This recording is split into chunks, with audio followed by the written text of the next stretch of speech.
Yang sudah hadir di studio, kita akan sapa kembali Pak Sofyan Sauri, mantan napi terorisme yang tentunya sudah kembali ke NKRI. Pak Ustadz, Assalamualaikum, selamat malam. Waalaikumsalam warahmatullahi wabarakatuh, selamat malam. Terima kasih Pak Ustadz sudah bergabung malam hari ini. Saya akan tanyakan ini, kalau berbicara terkait dengan aksi bom bunuh diri di Mapolsek Astana Anyar di Bandung begitu, melihat jaringan JAD, ini seperti apa sebetulnya kalau Pak Sofyan melihatnya? Iya. Pertama kita harus lihat ideologi dan paham kelompok ini. Jadi kalau dulu di era tahun 2000-an itu teroris banyak didominasi oleh kelompok Jamaah Islamiyah. Salah satu yang bisa memotivasi mereka untuk beramaliyat operasi jihad itu adalah fardu ain. Jadi orang tuh terbebani bahwa jihad itu berbanding lurus dengan ibadah-ibadah seperti sholat dan puasa. Kalau nggak dia lakukan maka nanti termasuk munafik gitu. Akhirnya mereka berangkat, dan itu terlihat dari testimoni para pelaku yang sebelum melakukan peledakan bom bunuh diri itu selalu pakai idiom-idiom seperti itu.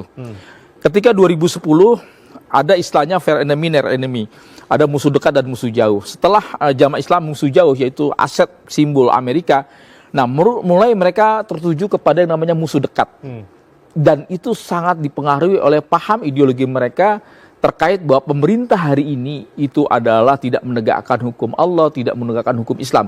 Berbeda jauh dengan paham yang sebelumnya ya oleh Jamaah Islamiyah pakai media bom bunuh diri, tetapi mereka tertuju kepada pasukan Amerika. Makanya dari situ fokus mereka itu adalah kepada musuh-musuh jauh, yaitu simbol-simbol Amerika. J. Marriott, Kedubes Australia. Artinya sudah beda begitu. Udah beda. Sekarang serangan yang ditujukan kepada siapa? Mereka tertuju kepada yang namanya musuh dekat, yaitu simbol-simbol negara. Negara yang tidak lagi berhukum dengan hukum Allah. Motivasinya apa? Motivasinya adalah mereka selalu mengatakan bahwa keimanan syahadat kita tidak akan bisa berlaku, diakui kalau kita nggak yakfur bitogut wa yu'min billah. Inilah makna daripada la ilaha illallah. Itu yang kami pahami dulu ketika kita masih bergabung dengan kelompok-kelompok yang lama. Akhirnya orang termotivasi untuk melakukan amaliyat, karena kalau nggak seperti itu, syahadat mereka nih nggak ada apa-apanya. Mereka harus izharuddin, menampakkan din ini. Makanya mereka menghantam simbol-simbol negara. Itu yang kalau kita lihat dari motivasi pelaku-pelakunya seperti itu. Begitu. Dan itu sangat dipengaruhi oleh gerakan-gerakan nejet. Dan itu selalu diambil, dikutip dari kitab-kitab kayak Ad-Durar Ats-Tsaniyah fi Ajwibati Najdiyah. Lalu ada kitab namanya Sabilun Najah wal Fikak fi Muwati Ahlil Atrak dan sebagainya. Dan ini sangat familiar dalam ketika konstelasi politik di zaman Muhammad bin Abdul Wahab ketika mengembangkan dakwahnya di Najd, lalu kemudian meluas sampai ke negeri Hijaz, dikuasai Mekah dan Madinah. Dan idiom istilah-istilah yang dipakai itu adalah pure 100% apa yang ada di kitab-kitab semacam Ad-Durar Ats-Tsaniyah. Maka saya katakan kitab Ad-Durar Ats-Tsaniyah ini merupakan kitab primer daripada kitab-kitab yang dipakai oleh kelompok-kelompok teroris hari ini. Dari yakfur bitogut, menuduh bahwa awalnya dari tabdi dulu, paham-paham intoleran, lalu kemudian meningkat sampai kepada paham-paham mereka harus dibunuh. Dan ini ketika terjadi jamaah masjid, jangankan kemarin Polsek, bahkan sampai masjid saja mereka berani menyerang. Sebulan yang lalu kita lihat ada operasi ISIS juga menyasar kepada masjid-masjid yang kemudian dikelola oleh kelompok-kelompok Taliban. Lalu di Mesir, Sinai, kelompok ini juga yang terafiliasi dengan ISIS juga menyerang jamaah masjid sampai 300 orang meninggal dunia. Sampai mereka mengatakan dalam hatinya, wallahi hadhihi ghazwatul mubarakah qatlun salasatu mi'ah wa khamsin. Artinya? Min syahawatul murtad wa ubadul kubur. Demi Allah ini ada peperangan barokah. Telah terbunuh 350 orang dari sahawatul murtad. Jadi di luar kelompok dia ini dianggap murtad. Lalu kemudian ubadul kubur, yaitu para penyembah kuburan. Maksudnya apa? Maksudnya orang yang mengamalkan istighosa, tawasul dan tabaruk yang dilakukan oleh kelompok Aswajah hari ini, itu dikafirkan oleh mereka. Itu sampai masjid. Dan ternyata kelompok-kelompok yang sama itu juga pernah melakukan menyerang masjid. Misalnya kelompok Syarif di 2011 mereka menyerang Masjid Az-Zikra di Polresta Cirebon. Itu juga dari kelompok yang sama. Itu kan Yahya Cadiat itu kan kelompok Cirebon. Mereka juga menggunakan bahan bom yang mirip-mirip juga sama. Lalu kemudian mereka si Syarif pada waktu itu masuk ke masjid, diledakkan, dan itu di kantor Polresta Cirebon. waktu itu ya? Iya sama gitu. Ya ini motivasinya seperti ini. Begitu. Oke, nanti kita akan bahas lagi. Kalau tadi Pak Sofyan mengatakan memang berbeda, sasarannya sudah berbeda begitu ya antara JAD dan juga Jamaah Islamiyah. Baik, kita akan jeda terlebih dahulu. Nanti kita akan lanjutkan diskusi masih bersama dengan sejumlah narasumber membahas terkait dengan tema kita. Kenapa jadi teroris? Usai jeda kami akan kembali di Fokus Terkini. Kita akan minta tanggapan ke Pak Ustadz. Pak Ustadz, artinya tadi kalau berdasarkan keterangan yang terputus dari Pak Islah begitu, Pak Ustadz, apa yang mungkin bisa Anda cermati terkait dengan motif ini? Ya, jadi begini, apa yang disampaikan oleh Cak Islah bisa jadi itu benar ya. Terkadang ini menjadi bahan evaluasi bagi BNPT, para stakeholder yang terkait penanganan masalah terorisme.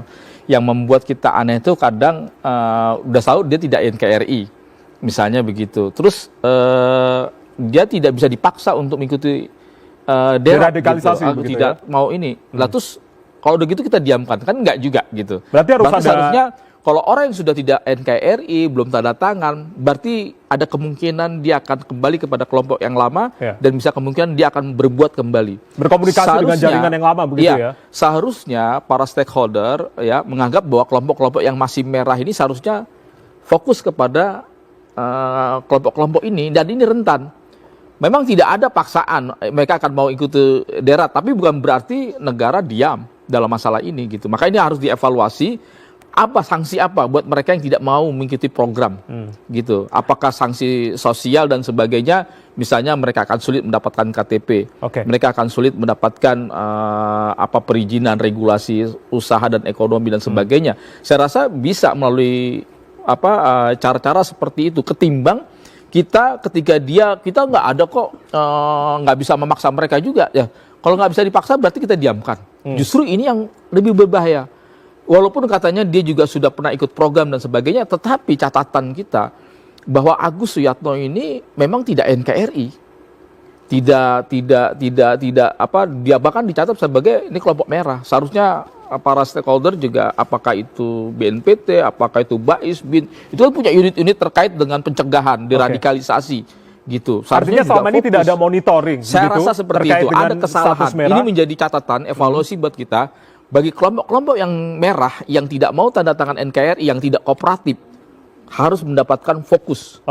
Pakai cara apa saja. Karena strategi dalam melawan teroris itu, semua cara dilakukan, baik yang paling lembut sampai yang agak-agak sadis sedikit, itu harus diterapkan. Ini catatan juga berarti ya untuk BNPT, untuk kepolisian begitu, karena memang tidak termonitornya dalam artian untuk kategori merah ini di beberapa tempat begitu. Artinya bagaimana nantinya ketika kategori merah ini harus tetap termonitor agar tidak terjalin komunikasi kembali bersama dengan para jaringan-jaringan lama begitu ya. Kita akan kembali usai jeda. Tetaplah bersama kami di Fokus Terkini TVRI.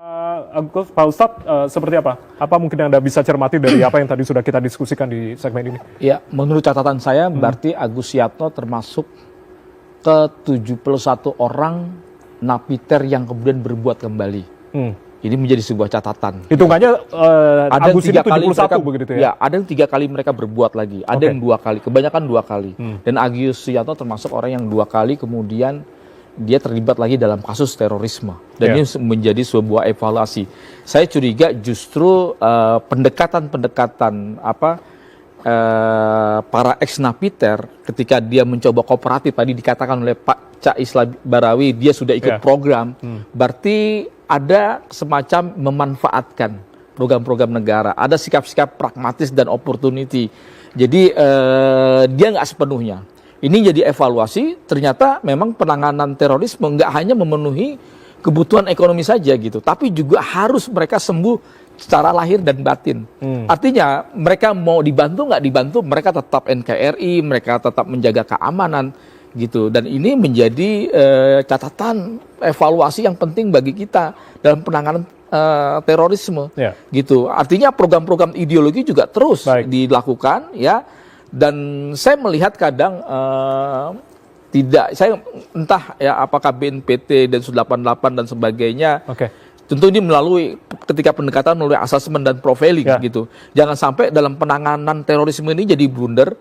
Ketika menghadapi singa mereka menggunakan senapan angin atau menggunakan cara-cara yang kurang baik, atau menghadapi tikus dengan meriam begitu. Jadi sehingga terkesan mubazir. Kita harus fokus kepada mana yang harus didekati, mana yang harus Baik.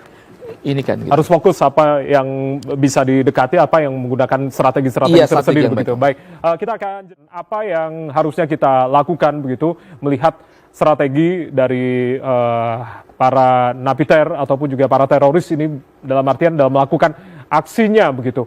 Apa yang tentunya Anda cermati terkait dengan aksi-aksi yang terjadi sepanjang tahun 2022 atau mungkin sebelum-sebelumnya yang menyasar, yang selalu menjadi objeknya adalah dari pihak kepolisian begitu. Gitu. Saya akan langsung minta pendapat karena ada Pak Ustadz di sini. Pak Ustadz, tanggapan Anda sekaligus closing statement. Ya, saya setuju apa yang dikatakan Cais lah ya. Setidaknya harus para dai itu membawakan pesan-pesan perdamaian gitu. Ada istilahnya likuli makolin makolun gitu. Likuli makomin makolun, setiap tempat itu punya perkataan dan setiap perkataan itu punya tempatnya. Sehingga secara tidak sadar dai-dai yang sering menyuarakan tentang bolehnya istisyhadiyah, istismata. Lalu mereka mencoba mengcopy paste fatwa ini untuk diterapkan menjadi justifikasi dan legalitas syar'i bahwa ini bisa dilakukan, dipakai di Indonesia. Dan kebanyakan memang seperti itu. Fatwa-fatwa terkait bom bunuh diri itu boleh, ini syar'i dan sebagainya. Mereka mengambil fatwa-fatwa ini.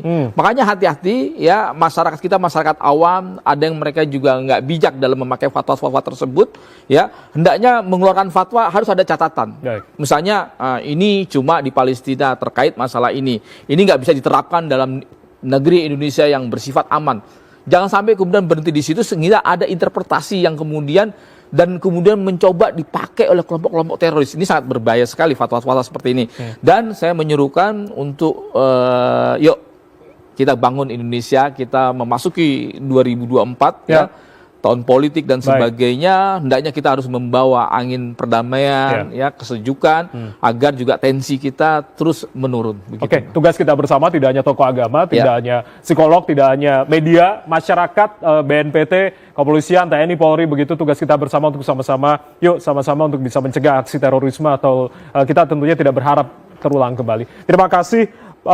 Ustadz Sofyan Sauri, mantan napiter teroris sudah bergabung bersama kami. Mbak Zora Sukabdi, psikolog forensik, terima kasih sudah bergabung bersama kami. Salam sehat selalu Mbak Zora. Yang sudah tergabung via daring, Mas Ridwan Habib, pengamat intelijen dan juga terorisme, lalu juga Pak Islah Barawi, terima kasih sudah bergabung bersama kami Pak malam hari ini.